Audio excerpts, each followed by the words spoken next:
Oh, another interesting item we have here is when Evelyn was on her deathbed. She didn't know she was on her deathbed. She thought she was going to get better.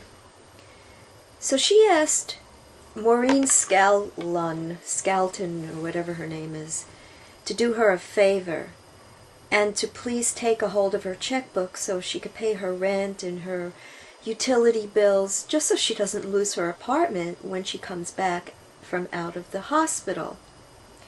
Maureen said, "Oh, I'm too busy. I have so much to do. I don't have time for this."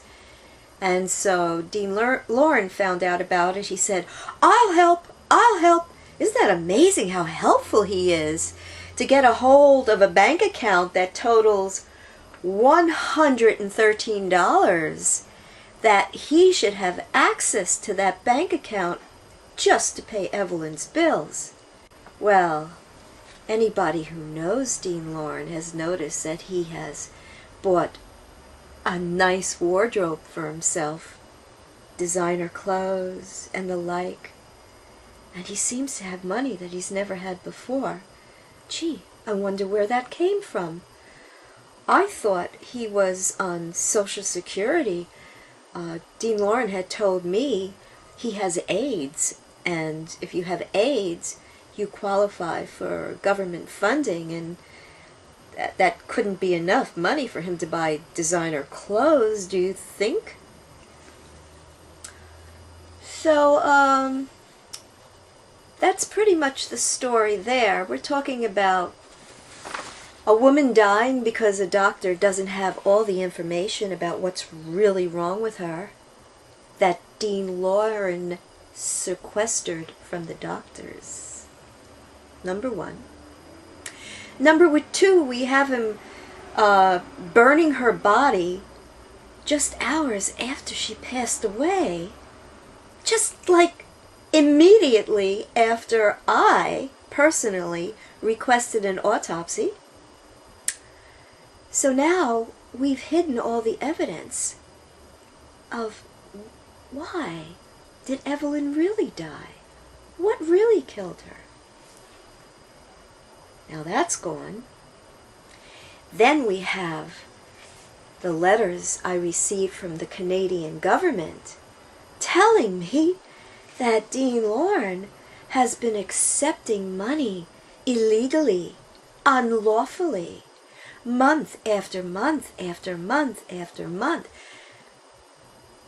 from her spouse's retirement fund when he knew she had died, and yet he's accepting all this income.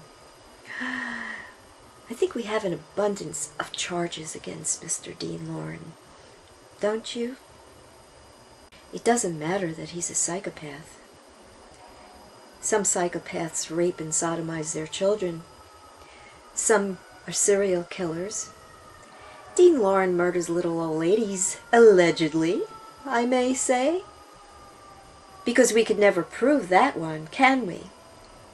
She was cremated immediately after I told him she was dead. Interesting. Cremated. A Jewish woman, cremated. This program is very important. It's not only important because whoever comes up with the information that will lead to the arrest and conviction of Dean Loren for his alleged crimes concerning will fraud, concealing evidence that why a woman could be dying, concealing that from the doctor, his conspiring to commit will fraud with a large amount of other people. It's not just about that. It's about wills. If you love someone, if you really, really love them, and you want them to receive your money, you must do everything to protect that will yourself prior to your demise, obviously, because once you pass away, there are vultures out there Now, this has happened to me in the past. Virtually my entire family are multimillionaires. Very few of my family are not millionaires, at least millionaires. And yet, my aunt, who has more money than I'll ever have, stole money from me that my uncle left me in his will. He trusted her. As of all the sisters he had, he felt she was the one he could trust. And you know what? Before this happened, I wouldn't have ever thought that she would be the one to have stolen the money. But because I didn't have a copy of the will in my hand, because I didn't know what the court was that my uncle had filed this will in, because I had no information whatsoever, I couldn't prove it. I don't even know if he filed this will with the court, or if he just gave a copy of it to my aunt. But once somebody has a copy of the will, it disappears. It's just a piece of paper. It doesn't matter. After this had happened to me, and this is the second time this has happened to me, and this money was very, very needed. I needed it to protect my family. But you get a psychopath that comes along and they figure out, oh, I'm going to steal it. They steal it. They don't have a conscience.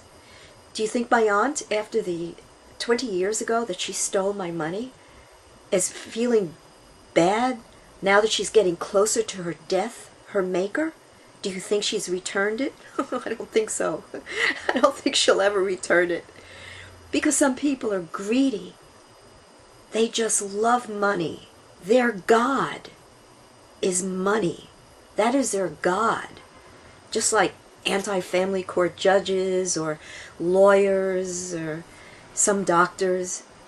Their God is money. So they worship this God. And they see the opportunity to steal a will. They will steal it and just say, there was no will. You weren't in it. And especially if you're not a family member, fighting it, forget about it. You can't fight it. That's why the person should give you a copy of the will. They should leave a copy with the courthouse. They should leave a copy also with their attorney.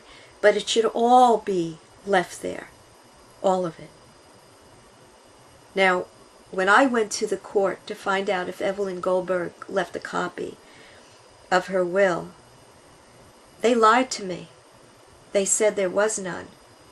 She must have left a copy because we found one from 1985 and that wasn't there. That should have been there. So, where are these wills? Does the court get paid off to make them disappear? The most important thing you have to do is you must make copies for the people that you intended the money to be for in a sealed envelope. You give it to each individual person. You get a lawyer who files it with the court.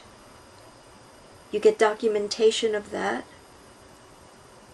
You do everything you can so what has happened to myself and my daughter never happens to anybody else again.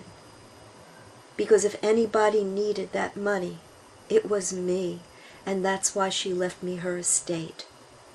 She left it because I have suffered my entire life. I have suffered unconscionable pain. I've lost everything I've ever had. And that money could have helped me. But he took it. All of it. Don't let it happen to your family. And don't let it happen to anybody you love. Thank you.